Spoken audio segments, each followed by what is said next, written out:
Hi, grade 4. Good morning. Are you still doing good? Because right now we will finish our lesson on Juan Dela Cruz and Uncle Sam. Let's start. The Americans were not happy that Philippine independence was becoming more stable. On the other hand, the Filipinos continued to resent the treacherous closing of the gates to Intramuros on them during the capture of Manila. Indeed, the Filipinos considered it a grave insult to have been shut off by foreigners in their own land. First is the Battle of Manila. At daybreak of the following day, the Americans bombarded the Filipino fort at San Juan del Monte. The Filipinos fought back in different parts of Manila. General Antonio Luna, a Filipino militarist trained in Europe, boldly attacked Manila with his forces, burning the American-occupied homes in different parts of the city.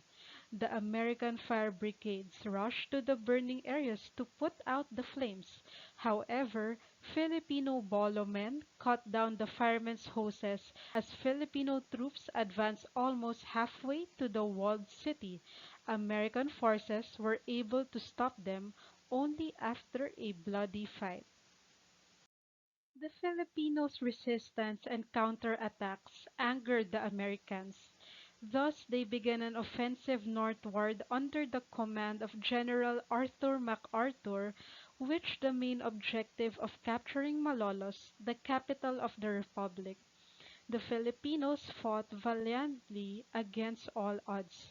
However, on March 31, 1899, the Americans captured Malolos.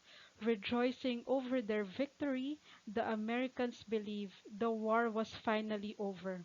But the Filipinos were determined to defend the country to the bitter end at all costs.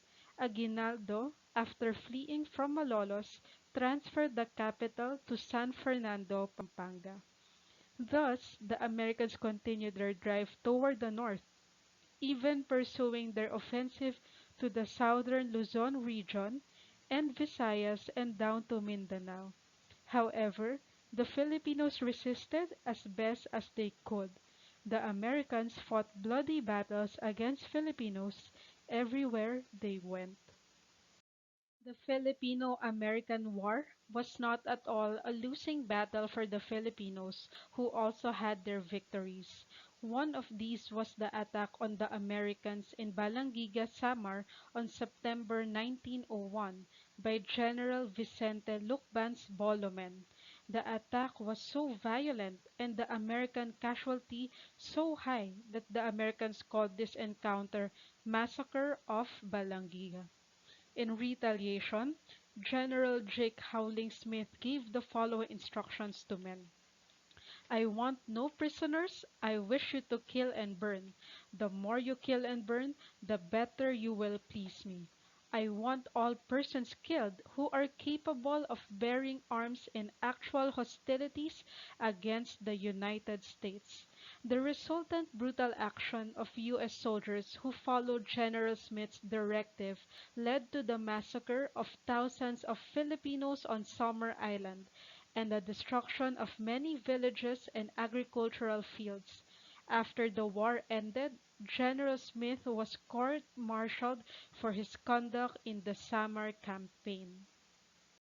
Meanwhile, Aguinaldo and his staff had fled to the north through hills and mountains, fields and forests, finally establishing his camp at Palanan, Isabela.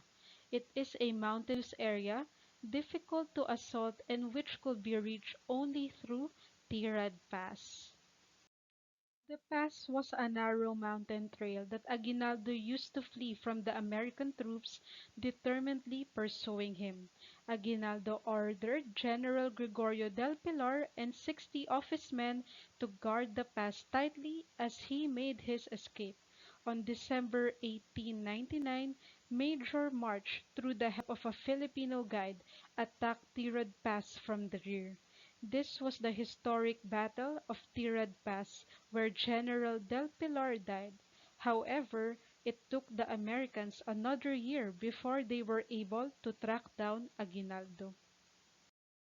After the capture, Aguinaldo was taken to Manila, where he was received by General MacArthur at Malacañang Palace. On April 1, 1901, Aguinaldo took his oath of allegiance to the United States. The capture of Aguinaldo ended the First Philippine Republic, but not the war. The Filipino patriots continued their fight. Although the Filipinos were beaten in war, they did not give up their dream for independence. When the Americans came to the Philippines during the Spanish-American War, they had no intention of colonizing the Philippines forever. In President McKinley's message to the United States Congress in 1899, he admitted that the Philippines did not belong to the United States even if the United States had conquered it by force. He added that it was not for America to exploit the country, but to develop and civilize, to educate, and to train the people in the science of self-government. After Emilio Aguinaldo died, Manuel Quezon was the new president of the Philippines.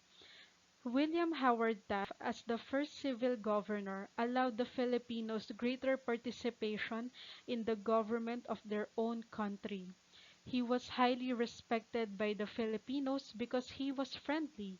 His policy of the Philippines for the Filipinos served to lessen some of the people's hostilities. However, the Filipinos' desire for independence continued to burn in their hearts of many of the country's leaders. In 1916, the American Congress passed the Philippine Autonomy Act, popularly known as Jones Law.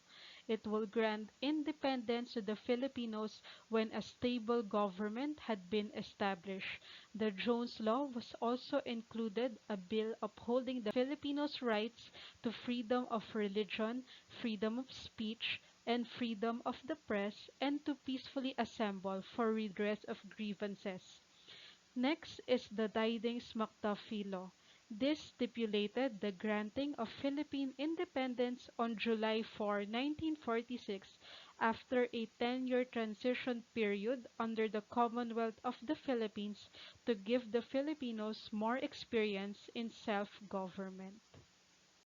For a long time, the Filipinos had been greatly influenced in their cultural, social, economic, and political life by 3 centuries of Spanish colonial rule.